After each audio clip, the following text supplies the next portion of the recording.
मिला है। अरुण राजभर ने स्वामी प्रसाद मौर्य को नेवला बताया है। एसपी को बर्बाद करना चाह रहे हैं नेवला नेता, एसपी को समाप्त करना चाह रहे हैं ऐसे लोग। यूपी की जनता विकास को चुन रही, धर्म को नकार रही।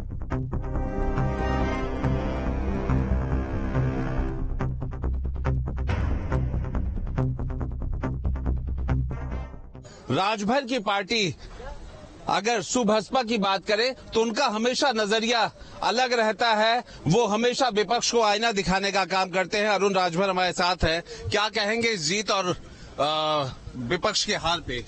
देखिए, जिन मतदाताओं ने मतदान किया है और जीत सुनिश्चित किया है, तो उन सभी मतदाताओं को मैं बधाई दूंगा और शुभकामनाएं दूंगा। नेवला कौन है और नेवला पार्टी बर्बाद पार्टी क्या? देखिए, ये समाजवादी पार्टी के नेवला मंत्री जो अभी इस समय रामचरितमानस को लेकर के खूब बाजा बजा रहे हैं, तो नेवला महाराज पूरी तरीके से जब तक समाजवादी पार्टी को समाप्त नहीं कर देंगे तब तक वो चैन से बैठेंगे नहीं। और श्री अखिलेश यादव जी को विकास के रास्ते से भटका करके वो नेवला नेता जो बने हुए हैं वो उनको धर्म के रास्ते पहुंचाने में लगे हुए हैं। तो उत्तर प्रदेश की जनता विकास को चुन रही है, धर्म को नकार रही है। अपने सिद्धांतों से जो भटक जाता है जनता उसको वोट से हटाती है, और वोट बहुत महत्वपूर्ण है। एक चौपाई हटाने के बजाय आप उनको शिक्षा, स्वास्थ्य, रोजगार, नौकरी के लिए लड़ाई लड़ते, तो मुझे लगता है कि जनता आपका समर्थन करती है। और आप जनता के मुद्दों से भटक करके और आप अगर चौपाई के रास्ते पर जा रहे हैं तो उत्तर प्रदेश की जनता आपको 500 साल वही चौपाई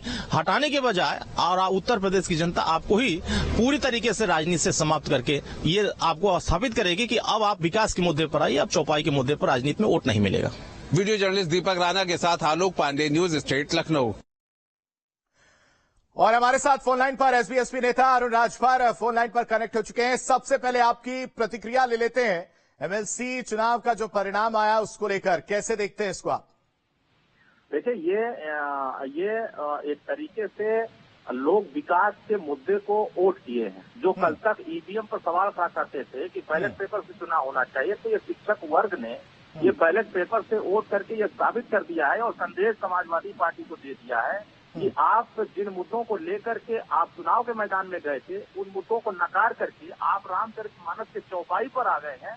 ये सभी जो हिंदू समाज है, जो रामचरितमानस या भगवान राम को पर आस्था रखते हैं या भगवान कृष्ण पर आस्था रखते हैं, बाबा साहब भीमराव अम्बेडकर पर आस्था रखते हैं, उन सभी का आप अपमान करके ये संदेश दे रहे हैं कि मैं विकास के मुद्दे पर अब चुनाव नहीं लड़ना चाहता हूं, मैं अब चौपाई के मुद्दे पर चुनाव लड़ना चाहता हूं। तो मैं बताना चाहता हूं कि यही चौपाई रामचरितमानस का समाजवादी पार्टी को चारपाई पर लाकर खड़ा कर देगा कि जिस तरीके से आप मुद्दों को की राजनीति चाहिए, एक समान अनिवार्य कृषि शिक्षा की राजनीति नहीं करना चाहते हैं, घरेलू बिजली के बिल माफी की राजनीति नहीं करना चाहते हैं, आप उत्तर प्रदेश में जो रोजगार से भटक रहे हैं, नौजवान को रोजगार दिलाने के लिए नहीं लड़ रहे हैं, आप उत्तर प्रदेश में विकास के मुद्दे पर चुनाव लड़ने की बजाय और आप रामचरितमानस की चौपाई पर चुनाव लड़ने जा रहे हैं। तो मुझे लगता है कि जो 15% और 85% की जो एक आप राग अलाप रहे हैं, तो ये नेवला जो बने हुए हैं समाजवादी पार्टी में, ये पूरी तरीके से जब तक समाप्त नहीं कर देंगे समाजवादी पार्टी को,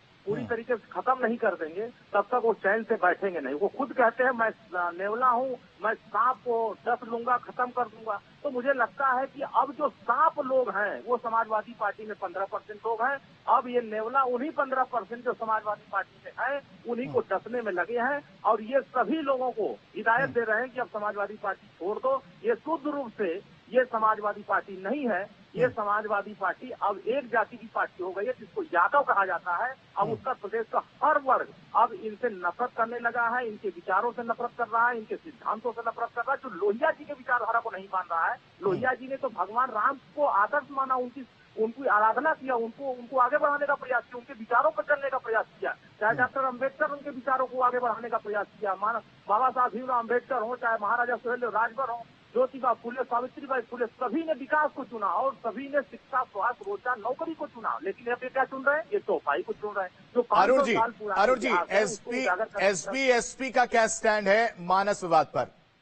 देखिए, हमारा स्पष्ट स्टैंड है कि हम उत्तर प्रदेश में एक समान अनिवार्य, जब तक समाज को शिक्षा नहीं मिलेगा, शिक्षा शेरनी के दूध के समान होता है, जब तक गरीब हर वर्ग को जब तक शिक्षा नहीं मिलेगा तब तक वो इस देश में आगे नहीं बढ़ेगा। आज देश में जो संविधान बाबा साहब ने दिया है उसमें समानता का अधिकार दिया है, बराबरी का अधिकार दिया है, सबको एक निगाह से, सभी धर्मों को, सभी पंथों को, सभी मजहबों को एक निगाह से देखा है। तो समाजवादी पार्टी बहुसंख्यक समाज को, करोड़ों लोगों को अपमानित करने का प्रयास कर रही है, उनकी आस्था का खिलवाड़ कर रही है। मुझे लगता है कि आने वाले समयों में वो विकास के मुद्दे पर मतदान करेगी, विकास को चुनने का प्रयास करेगी। ये नफरत, तुष्टीकरण की राजनीति करने वालों को जनता सिरे से खारिज करेगी। आने वाले समयों में सुहेल भारतीय समाज पार्टी विकास के नाम पर वोट मांगेगी और अपने मुद्दों पर हम अपने, चाहे वो सामाजिक न्याय समिति की रिपोर्ट लागू करने का हो, चाहे जातिवाद जनगणना करने का मुद्दा हो, चाहे एक समान अनिवार्य फ्री शिक्षा का मुद्दा हो, चाहे घरेलू बिजली का बिल माफी का मुद्दा हो, चाहे शराबबंदी का मुद्दा हो, और चाहे रोजगार पर शिक्षा, तकनीकी शिक्षा का मसला हो। हम उत्तर प्रदेश की जनता के बीच में हम अपने मुद्दों पर जा रहे हैं, अपने मुद्दों पर वोट, अपने मुद्दों पर जनता से आशीर्वाद लेते हैं, अपने मुद्दों पर जनता को अपने साथ खड़ा करते हैं। जिन मुद्दों पर हम लड़ते हैं, समाजवादी पार्टी अब उत्तर प्रदेश में उन मुद्दों पर चर्चा करने को तैयार नहीं है। इसीलिए नेवला जो बने हुए हैं समाजवादी पार्टी के नेता, अब वो पूरी तरीके से साफ को, जो समाजवादी पार्टी में बैठे हुए लोग हैं उनको डस नहीं लेंगे, समाप्त नहीं कर देंगे, तब तक वो चैन से नहीं बैठेंगे। ठीक है अनुराज भर जी, अपना समय देने के लिए, अपनी प्रतिक्रिया देने के लिए आपका बेहद शुक्रिया। और हमारे साथ लखनऊ से आलोक पांडे भी हमारे साथ इस पर ज्यादा जानकारी के साथ हमारे साथ जुड़े हुए हैं। आलोक का रुख करते हैं। आलोक, लगातार मानस विवाद जो है वो गर्माता जा रहा है और एक के बाद एक ट्वीट करते हुए स्वामी प्रसाद मौर्य जो है वो नजर आ रहे हैं।